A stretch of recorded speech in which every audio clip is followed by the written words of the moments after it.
saudara-saudara sekalian. Selamat datang kembali di ruang pembelajaran kita.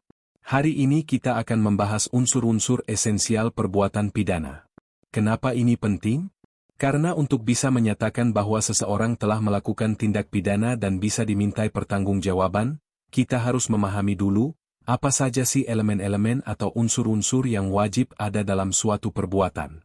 Secara umum, kalau kita bicara unsur tindak pidana, dalam ilmu hukum pidana kita kategorikan menjadi dua kelompok besar. Ada yang namanya unsur objektif, dan ada yang namanya unsur subjektif. Unsur objektif ini, gampangnya, adalah hal-hal yang bisa kita lihat, kita amati, hal-hal yang ada di luar diri pelaku. Ini berkaitan dengan perbuatan itu sendiri dan keadaan-keadaan yang menyertainya. Nah, kalau unsur subjektif, ini kebalikannya. Ini adalah hal-hal yang ada di dalam diri pelaku, yaitu sikap batin, keadaan jiwa, atau niat pelaku pada saat perbuatan itu dilakukan. Sulit dilihat secara langsung, kan? Dua kelompok besar ini nanti akan kita bedah satu persatu. Nah, unsur-unsur ini asalnya dari mana? Ada dua sumber utama. Pertama, ada unsur yang secara eksplisit atau tegas dicantumkan dalam rumusan pasal undang-undang. Ini sering kita sebut sebagai bestandelen van het delik, atau bagian-bagian dari delik. Contohnya, kata, mengambil, di pasal pencurian, atau, mengakibatkan kematian, di pasal pembunuhan. Kedua, ada unsur yang tidak selalu disebutkan di setiap pasal, tapi berdasarkan doktrin atau ilmu hukum pidana, dianggap sebagai syarat umum agar suatu perbuatan bisa dipidana. Ini disebut elementen van het delik, atau elemen-elemen delik. Contoh paling jelas adalah sifat melawan hukum dan kesalahan, dalam arti luas, mencakup kesengajaan atau kealpaan, serta kemampuan bertanggung jawab. Oke, sekarang kita perdalam unsur objektif. Ini tentang actus reus, perbuatan yang dilarang. Apa saja isinya? Perbuatan manusia, inti dari segalanya adalah adanya tindakan yang dilakukan oleh manusia. Tindakan ini bisa dua macam. Perbuatan aktif atau positif, yaitu melakukan sesuatu yang dilarang. Perbuatan pasif atau negatif, yaitu tidak melakukan sesuatu yang diperintahkan hukum, padahal ada kewajiban untuk melakukannya. Dua, akibat konstitutif. Nah, ini khusus untuk delik material. Delik material itu delik yang selesai ketika akibatnya timbul. Undang-undang mensyaratkan akibat tertentu. Contohnya, di pasal pembunuhan, Pasal 338 KUHP Lama, akibat yang disyaratkan adalah timbulnya kematian orang lain. Tanpa ada kematian, belum pembunuhan, mungkin baru percobaan. 3. Keadaan menyertai, ini kondisi atau situasi yang harus ada saat perbuatan dilakukan. Bisa soal waktu, tempat, cara, objek, atau kondisi pelaku atau korban. Misalnya, dalam delik penghasutan, Pasal 160 KUHP Lama, keadaan yang menyertai adalah perbuatan itu dilakukan di muka umum. Atau pada pencurian, keadaan objeknya adalah barang itu sebagian atau seluruhnya milik orang lain.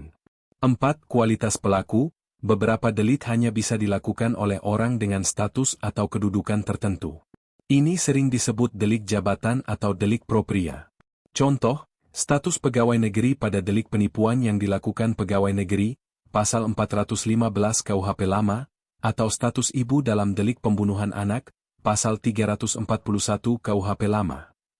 Kalau bukan pegawai negeri atau bukan ibu, tidak bisa dituduh dengan pasal itu. 5. Kausalitas, ini sangat penting terutama di delik material. Harus ada hubungan sebab akibat antara perbuatan pelaku dengan akibat yang dilarang. Misalnya, perbuatan memukul menyebabkan kematian korban. Nah, mata rantai sebab akibatnya harus jelas terbukti. Jadi, itulah kira-kira 5 unsur objektif utama yang perlu kita perhatikan. Mudah dipahami ya, karena ini kan hal-hal yang kasat mata. Sekarang kita beralih ke unsur subjektif, atau mens rea. Ini nih yang kadang agak menantang dalam pembuktian, karena kita bicara soal keadaan batin atau sikap mental pelaku. Intinya ada pada konsep kesalahan. Kesalahan ini dalam arti luas ya, mencakup kemampuan bertanggung jawab dan bentuk kesalahan dalam arti sempit, yaitu kesengajaan, dolus pelaku ini menghendaki perbuatannya dan atau mengetahui akibat yang akan timbul. Dia sadar apa yang dia lakukan dan apa kemungkinan hasilnya.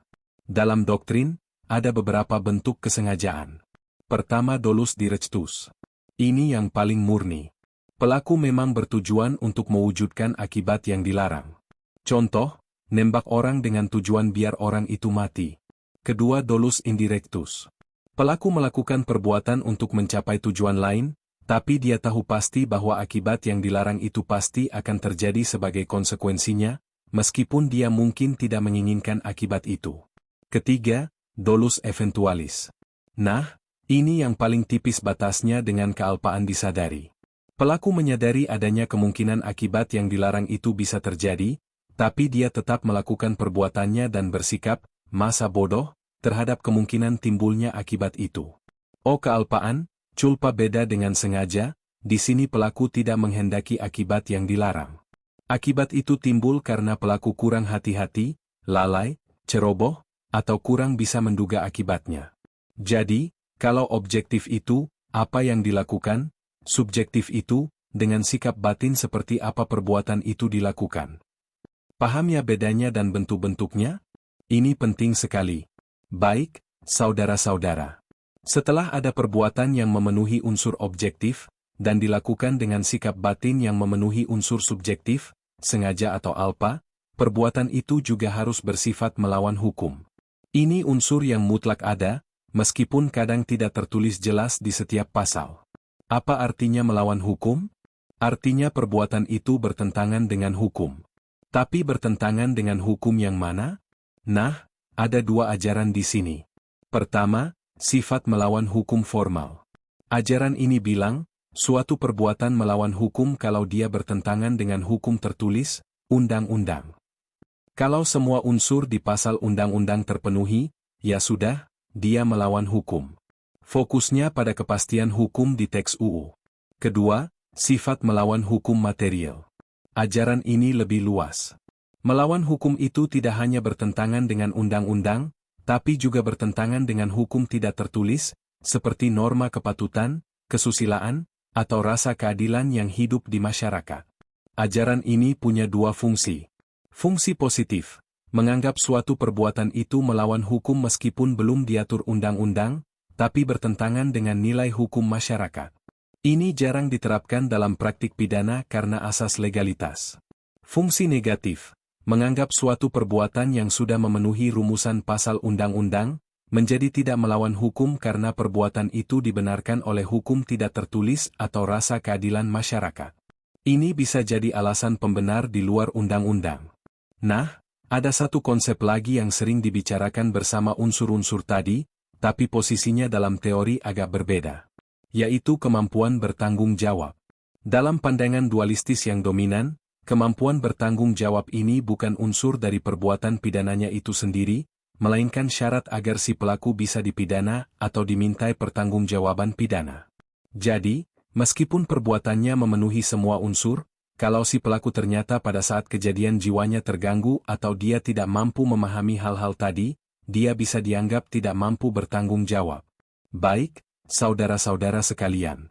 Memahami ini adalah langkah awal yang sangat penting untuk mendalami hukum pidana lebih lanjut. Semoga penjelasan singkat ini bermanfaat. Terima kasih banyak atas perhatiannya.